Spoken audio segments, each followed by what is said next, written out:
Hi, in this video we're going to show you how to download and install the older free version of Macrium Reflect, and then we're going to show you how to use it to clone your Windows drive. So let's say you want to upgrade to a larger or faster drive, or maybe your drive is dying and you want to make a clone before it actually dies.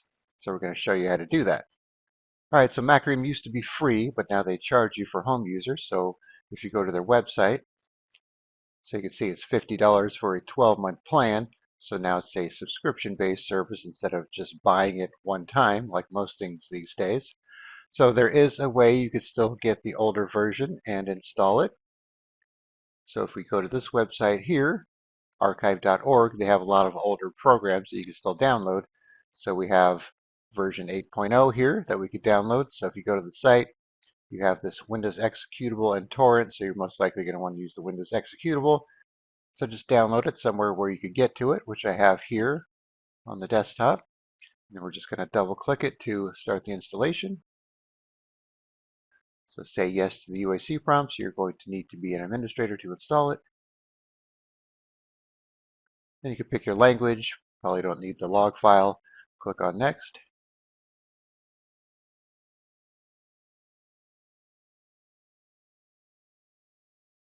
So we're just going to go through the wizard real quick here. Accept the agreement. So we're going to choose the personal use option and check this box that we agree that we're only using it for personal use. You see it gives you a key right there. We're not going to bother registering it since we're not paying for it. So we're going to make a desktop shortcut. You don't have to, of course, and we're going to not install this VI boot because we don't need it for what we're doing. Click on install.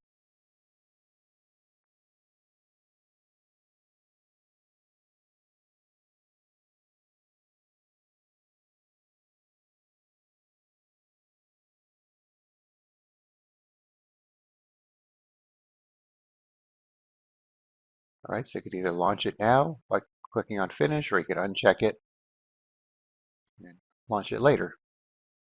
All right, so now let's open up the program here. All right, so we have several options on the left here. Image the selected disk. You could even do a system image backup that you could restore later, and even file and folder backups. So what we're looking for is clone this disk. So this option here. So this is our secondary drive. So let's check that out first here in disk management.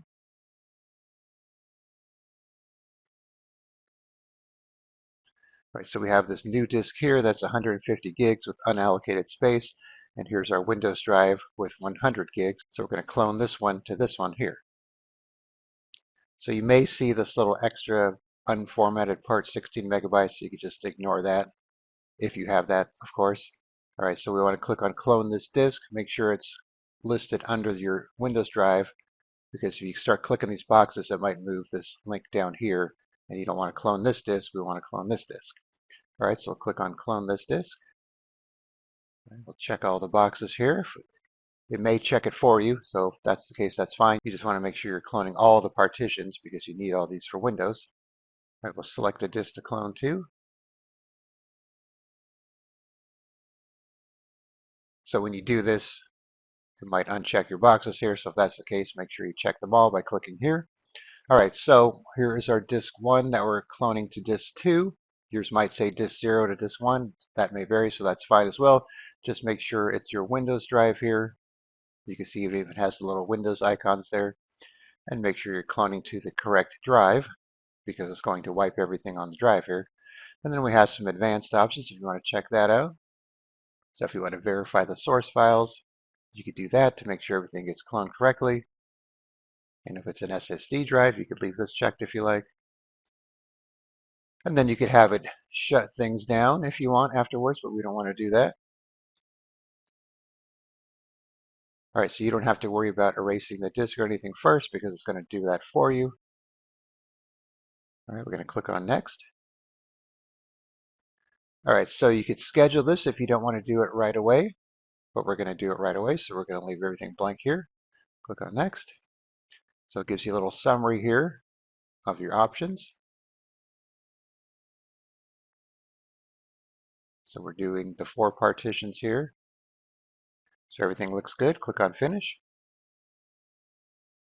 And then if you leave this checked, it'll clone right away.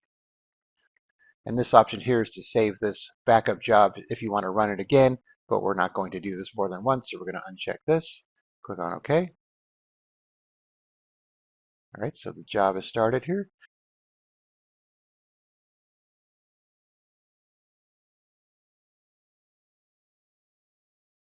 And by the way, you have some options here too as well. If you want to have it shut down, hibernate, or reboot when the clone job is done, but for most people, you're just going to want to leave it alone. All right, so this will take several minutes, so I will pause the video and be back when it's done. All right, so the clone job is complete, and it actually opened up the Drive and File Explorer for us here. So it took 6.5 minutes or so. Let's close this out. All right, so you can see we have our old drive and our new drive. So we're going to address this issue in a second here. So what I'm going to do is I'm going to shut down the computer, remove the original 100 gig drive, and then just boot it up to the 150 gig new drive. So we'll be back after that.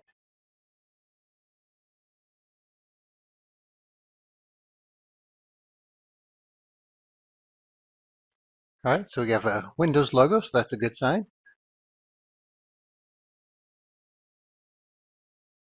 All right, we have our login screen here. We'll put in our PIN.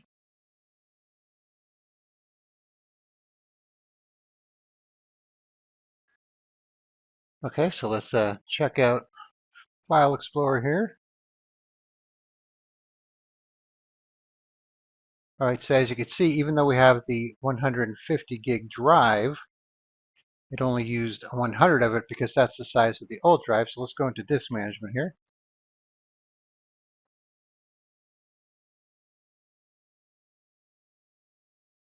All right, so here's our 50 gigs of unallocated space. So this older version of Macrium doesn't allocate the extra space of a larger drive.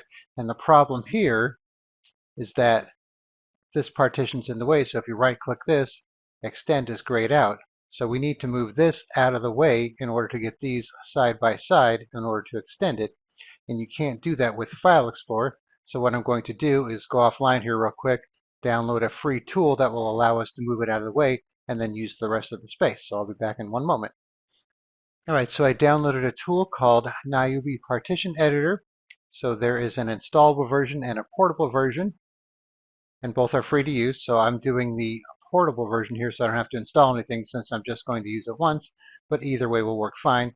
So I'm just going to right click on it, extract all, extract the files here to the desktop.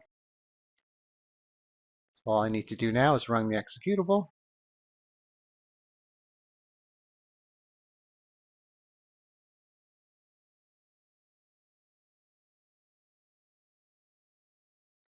All right, so here is our problematic partition here. So if I right click on it and choose Resize Move, I could drag it off to the side here. Now you can see it puts it at the end and these two are side by side. Click OK. You should have File Explorer closed when using this just to make sure there's no conflicts. All right, so now I have to click on Apply, otherwise the changes will not be saved here.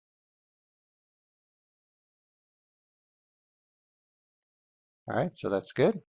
So I can extend it from here, but I'm just going to go ahead and do it from Disk Management. All right, you can see it updated itself. So now I'm going to right click, extend volume. I'm going to choose all the space. And now we have our C drive with the extra space used here. Go back in. And you can see we have 150 gig C drive. All right, so as you can see, it's not a difficult process to clone your Windows drive. You just have to go through that extra step of allocating the extra space if you're cloning to a larger drive. All right, so I will put a link in the description where you can download the Macrium Reflect free version and also the NIUBI Partition Editor, and then you can try it out for yourself. All right, thanks for watching. Be sure to subscribe.